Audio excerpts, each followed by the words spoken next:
Entendendo a notícia, com Cláudio Teheran.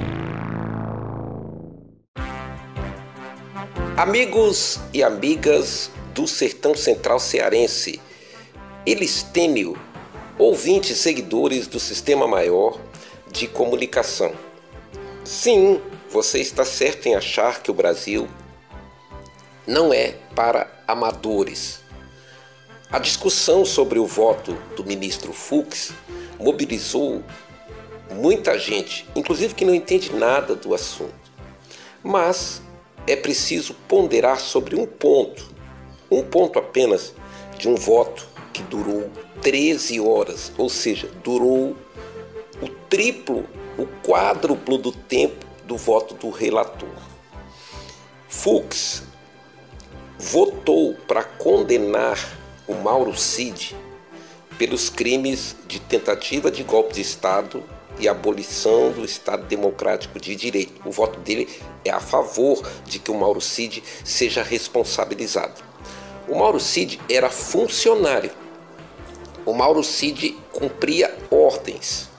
E aí, o mesmo Fux votou para absolver o chefe do Mauro Cid, que era o Bolsonaro. Ainda que você seja um bolsonarista fanático, responda, que nexo faz você condenar o funcionário e deixar o patrão impune? Ou será que o Mauro Cid decidiu da cabeça dele preparar um golpe de Estado, organizar um golpe de Estado com sobejas provas?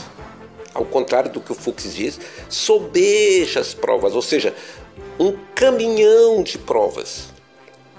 Então, basta esse ponto para compreender o que esse homem vaidoso, incomodado com o protagonismo de quem tem muito mais qualidade e competência na magistratura que ele, fez. É claro que o voto dele espantou até os advogados dos réus, que imaginavam que ele ia divergir num ou no outro ponto.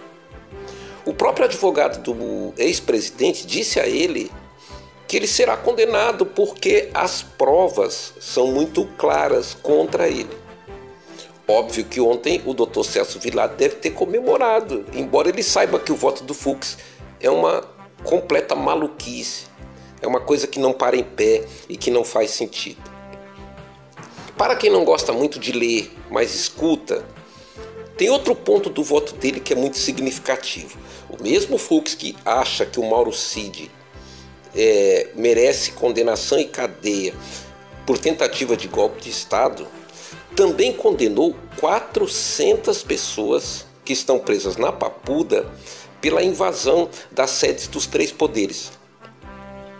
Fux foi inflexível e seguiu o relator Alexandre de Moraes em todas as condenações dessas 400 pessoas. Não questionou nada. Aquelas pessoas que estavam na frente dos quartéis, todas elas repetiam um mantra: daqui a 72 horas alguma coisa vai acontecer. Quem é que dizia isso? Braga Neto, Bolsonaro e todos os envolvidos no núcleo duro da tentativa de golpe de Estado. Eles deram esperança àquelas pessoas. Eles controlavam os acampamentos nas portas dos quartéis. Eles atiçavam aquelas pessoas de que algo iria acontecer. Algo o quê?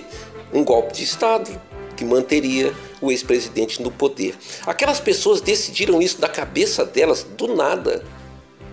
Aquelas pessoas saíram de seus estados, foram pagas para ir para Brasília. Eram custeadas dos acampamentos com alimentação, com banheiro químico, com barraca, com lanche e etc. Da cabeça deles, gastando o deles.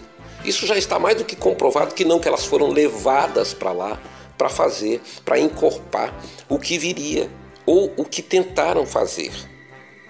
Então, senhoras e senhores, o que fica num país acostumado a teorias da conspiração é que o Fux foi tigrão na hora de punir os pequenos e tchutchuco na hora de punir os grandes. Por que que ele fez isso? É muito complexo de entender.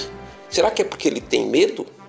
Será que é porque ele virou um bolsonarista? Será que é porque ele ficou cego de ódio e vaidade com o protagonismo do Alexandre de Moraes? É muito difícil, é muito complexo saber.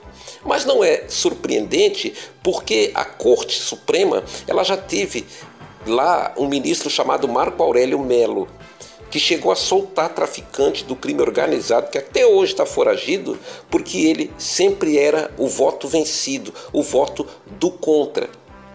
Marco Aurélio, até hoje, na aposentadoria, se incomoda com o protagonismo de outros juízes. Então, ele sempre é entrevistado para criticar, para discordar, com base em nada, apenas em um rancor profundo que ele guarda dentro dele. Eu já ressalvo sempre aos ouvintes, para que os ouvintes não se sintam enganados, de que eu não sou operador do direito, mas eu sou um estudioso do assunto. E os fatos, todos eles estão postos na denúncia do Procurador-Geral da República e no voto do ministro Alexandre de Moraes, que não só acolheu a denúncia da Procuradoria, como juntou no seu voto prova por prova da acusação que foi feita contra o núcleo duro, esses que são os chefões e que comandaram o golpe. O voto do Alexandre de Moraes é o balizador deste processo, porque nada disso teria acontecido se Bolsonaro não fosse o líder máximo, aquele que queria isso, aquele que tentou isso o tempo todo, e isso é incontroverso. Se o Fux decidiu colocar na biografia dele essa nódoa que fica para a história, problema dele. No passar do tempo, as pessoas vão se debruçar sobre todos esses acontecimentos de hoje e vão concluir o óbvio. Fux estava errado. Prevejo hoje, e quando esse comentário estiver sendo ouvido, estará prestes a começar o voto da ministra Carmen Lúcia, prevejo hoje que ela vai formar maioria pela condenação e vai desmontar o voto tresloucado do Fux. Penso que Cristiano Zanin também vai fazer isso. Para fechar, um último ponto. Fux foi indicado pela ex-presidente Dilma Rousseff no exercício do cargo. Ela indicou Luiz Fux para a Corte Suprema. E Fux votou contra a condenação de Bolsonaro. Então, pelo menos, aos bolsonaristas, mudem e virem o disco. Não dá para dizer que os juízes são do PT.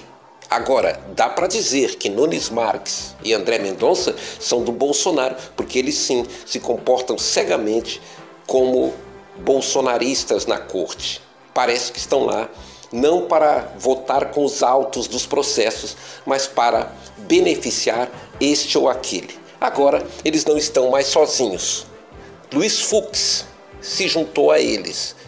Cláudio Teran, para o Sistema Maior de Comunicação.